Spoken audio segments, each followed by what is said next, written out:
setiap kita yang mempelajari Al-Quran walau yata'atta, kata Rasulullah, walaupun terbata-bata, dia akan tetap mendapatkan pahala ajroni, 2 pahala.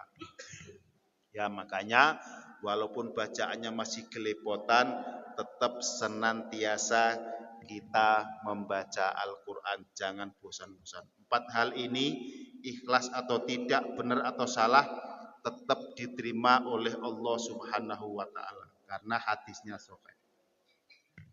Kita kembali ke materi masalah mizan.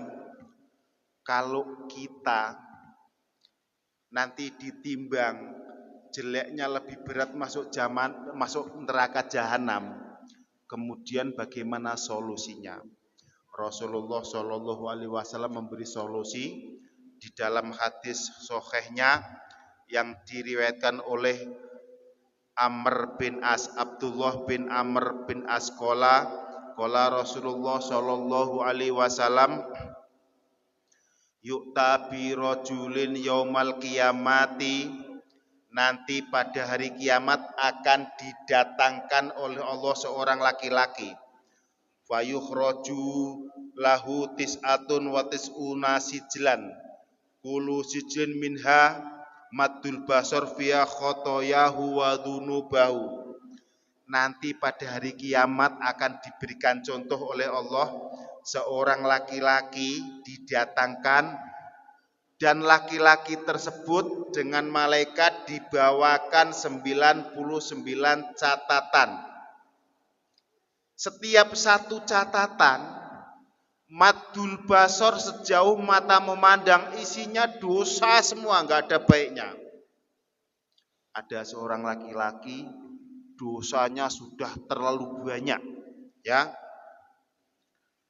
Kemudian fayudhu fi kafatil mizani,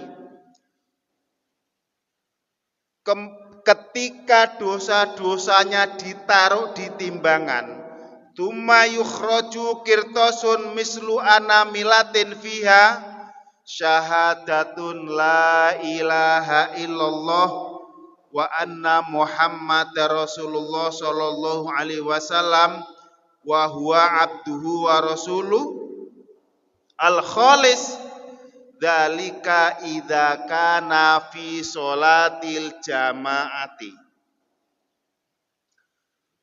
Ada seorang laki-laki yang begitu banyak dosanya, madul basor, sejauh mata memandang, itu dosa semua. Kemudian ada malaikat atid datang. Dia membawa satu amalan orang tersebut. Apa amalannya? La ilaha illallah Muhammadur Rasulullah kholison. Kalimah thayyibah yang diucapkan dengan ikhlas, ya.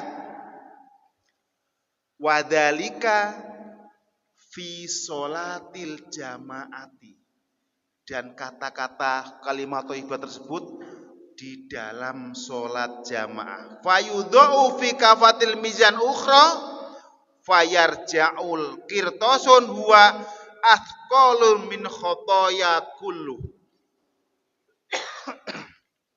Perhatikan, kalimah thayyibah yang diucapkan dengan ikhlas, apalagi yang ada di dalam sholat jamaah, ketika diletakkan di timbangan yang sebelah kiri dosa, sebelah kanan pahala, maka la ilaha illallah Muhammad Rasulullah yang diucapkan dengan ikhlas itu sanggup mengalahkan dosa-dosa yang terlihat sejauh mata memandang, dengan catatan kholison, dengan ikhlas. Apa artinya kholison? Kita bilang la ilaha illallah Muhammadur Rasulullah, tidak mengharap surga dan tidak takut neraka. Ini perlu nih.